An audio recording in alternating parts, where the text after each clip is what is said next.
Twitter CEO Jack Dorsey is playing right into President Trump's hands regarding claims of anti-conservative bias by the social media giant. NBC News adds its contribution to the growing list of fake news stories. Plus, you'll never guess who New York Governor Andrew Cuomo is blaming for the coronavirus nursing home disaster. All that and more. I'm Bobby Eberle. This is a 13-minute news hour. And God bless the United States of America.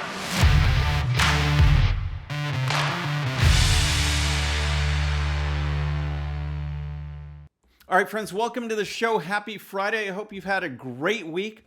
We've got a lot to cover. We're going to start with President Trump because the war has escalated between President Trump and Twitter, actually all of social media, but it exploded yesterday with President Trump signing an executive order focused squarely on social media.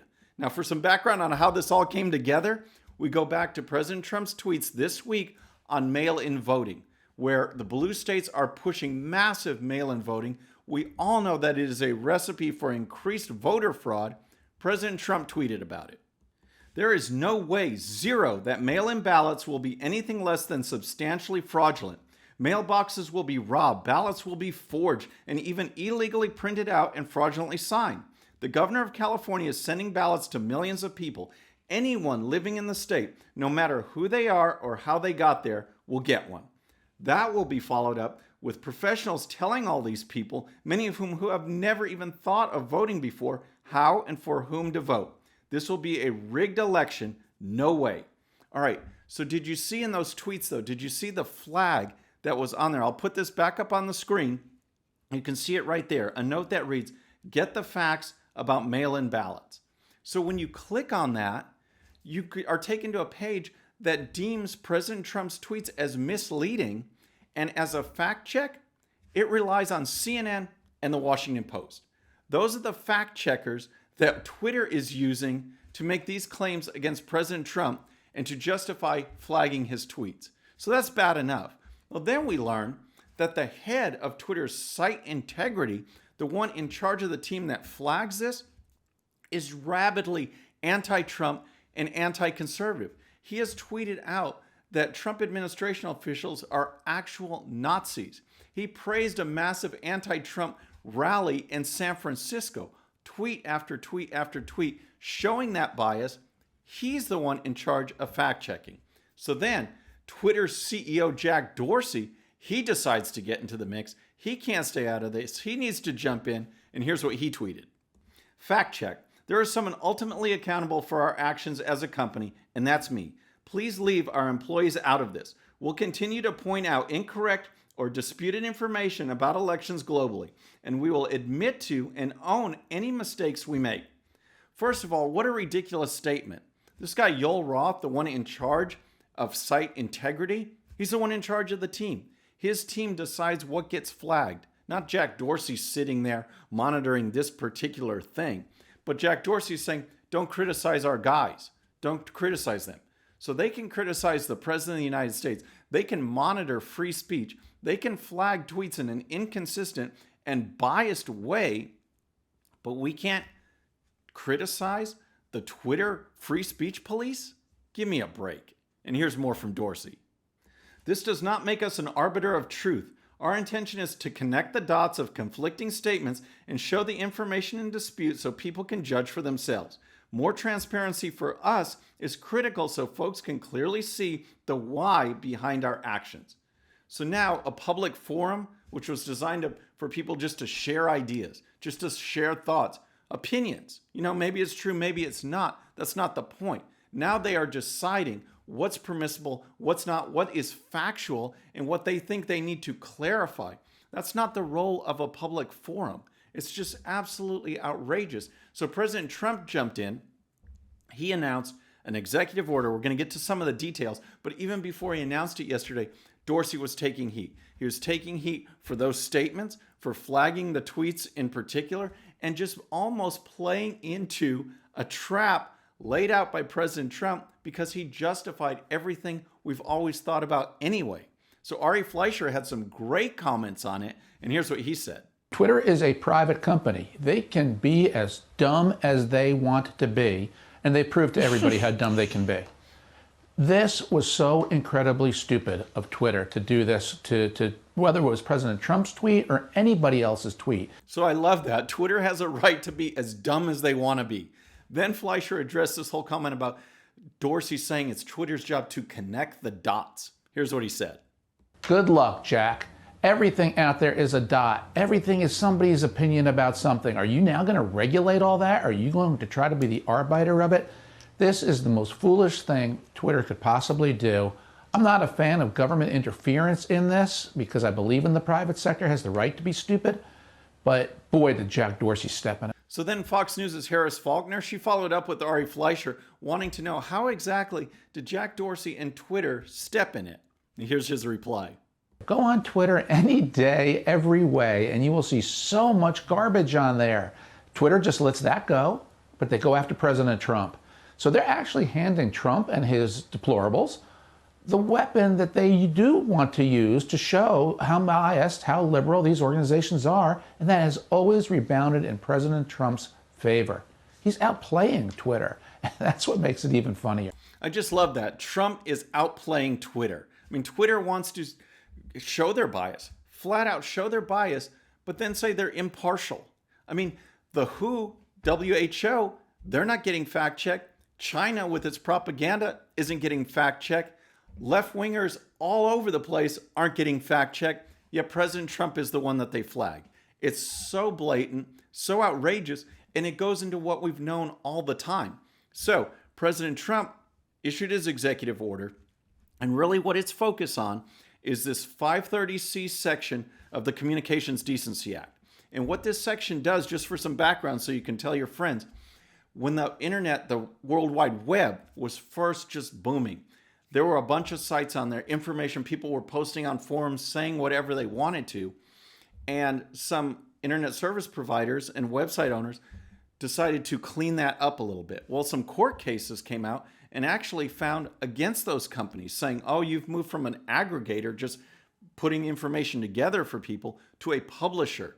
And as a publisher, you're now liable for what's on there. You can be liable for court case on defamation and other legal matters. So, man, those companies didn't like that. So the government, though, wanted to clean things up a little bit. So they put 230C into place to limit the liability, limit the lawsuits, so that website owners, companies, could go in, clean up child pornography, get rid of sex trafficking, things like that, without the fear of the lawsuits. Well, now we see how it's been twisted. Now we've seen how it's been perverted to this free speech police, how they are going in and picking and choosing what people can say, what they can't, all because of a left-wing agenda. So President Trump said, that's not right. We need to look at this. We need to narrow the focus of 230C to its intent. That's one thing. Also, he wants a review of all the agencies, all the departments, to see how much they spend in online marketing, advertising on the social media platforms, because he doesn't want tax dollars going to companies that are blatantly biased against conservatives, censoring conservative voices. Also, he wants to push for legislation that will do something about 230C. So next, we want to talk about NBC News. But if you love the way things are going, please subscribe and please hit that bell. Folks, we're making our push for 100,000 subscribers by Election Day. We've seen some great movement over the past week. That's all because of you. I appreciate it so much. So please hit that subscribe button and we'll move on to NBC News, because it's a great follow-up for Twitter, folks, because they are just adding to the fake news stories. They did it themselves. They took a story and they twisted it to push a left-wing liberal narrative.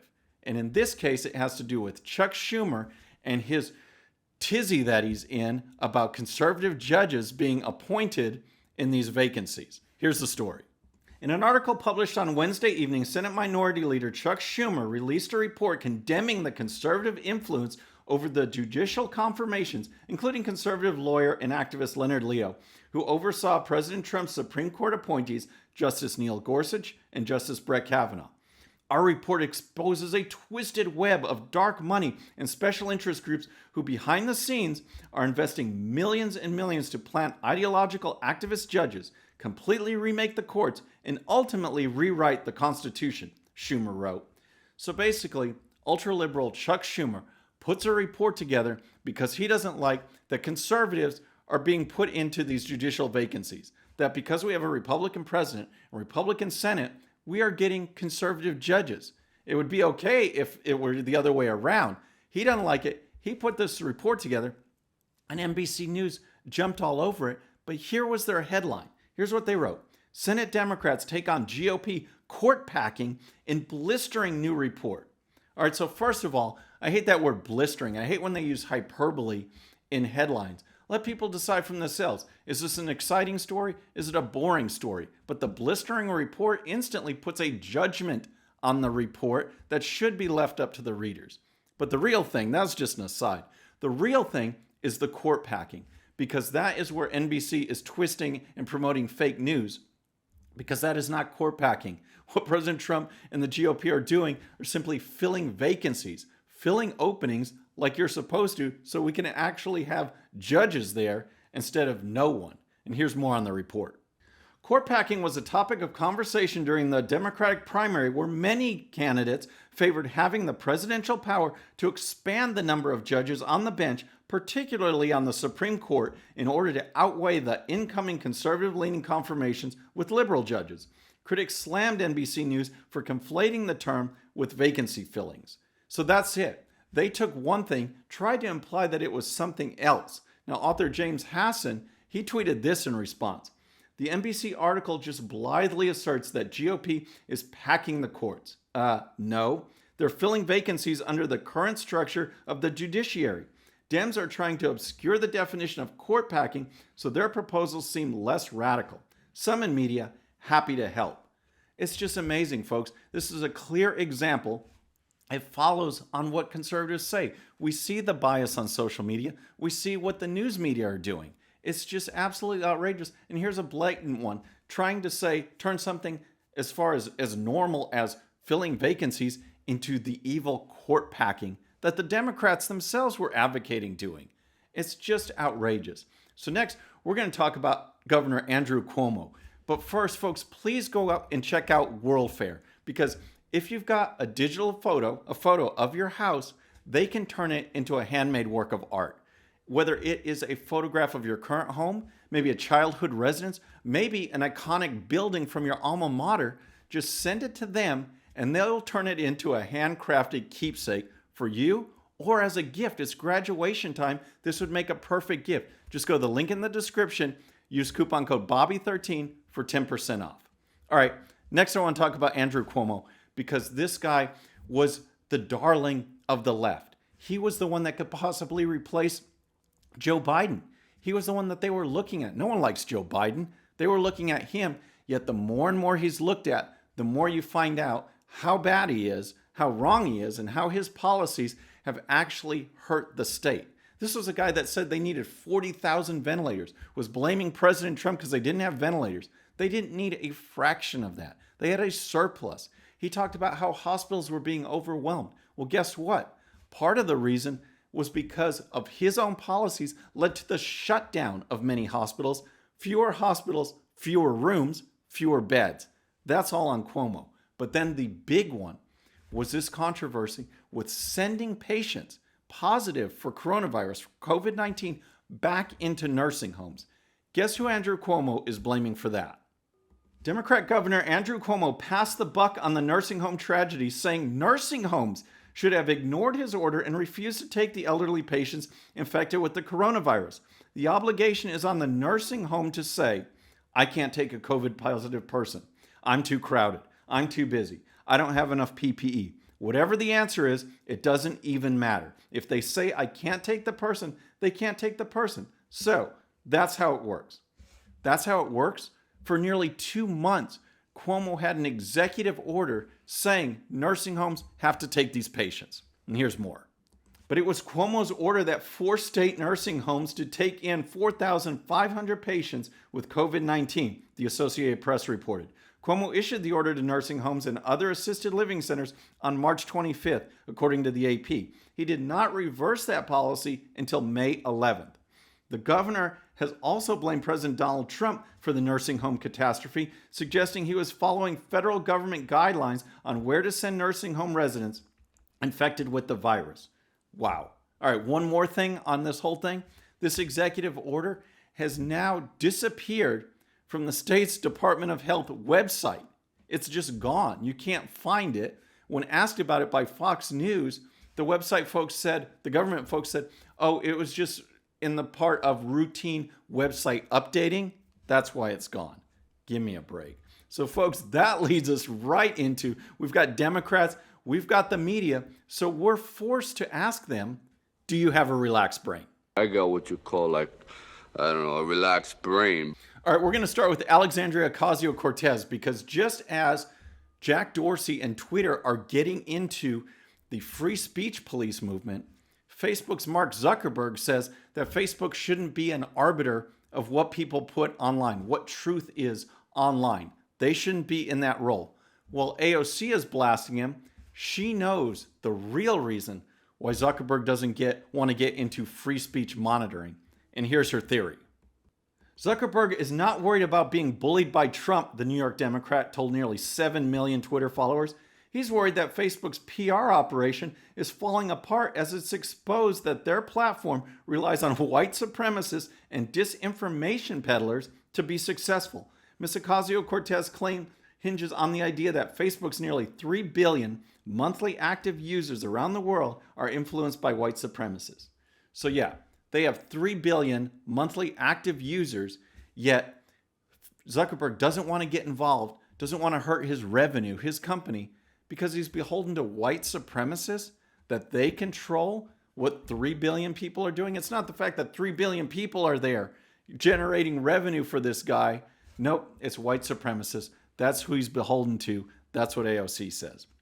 So finally, with Twitter, we started with them. We got to end with them because this is just great. They jumped into the fact-checking business, right? Flagging President Trump's tweets on mail-in voting. Well, guess what? The Wall Street Journal checked it out. They fact-checked the fact-checking and found that Twitter needed fact-checking, that they had their statements wrong. They had to go back and fix them. So Twitter's fact-checkers got it wrong. They needed to fix it. That's the mess we find ourselves in, folks. But we're going to see it more and more as the media, social media, big tech gets involved in monitoring free speech and being biased against conservatives. We're the ones that have to monitor it and fight back. That's what President Trump's doing. We need to join him. Folks, that's our show for today. I hope you enjoyed it. Please subscribe, and when you do, please hit that bell so you'll be notified, and we'll see you next time. I'm Bobby Eberle. This is a 13-minute news hour.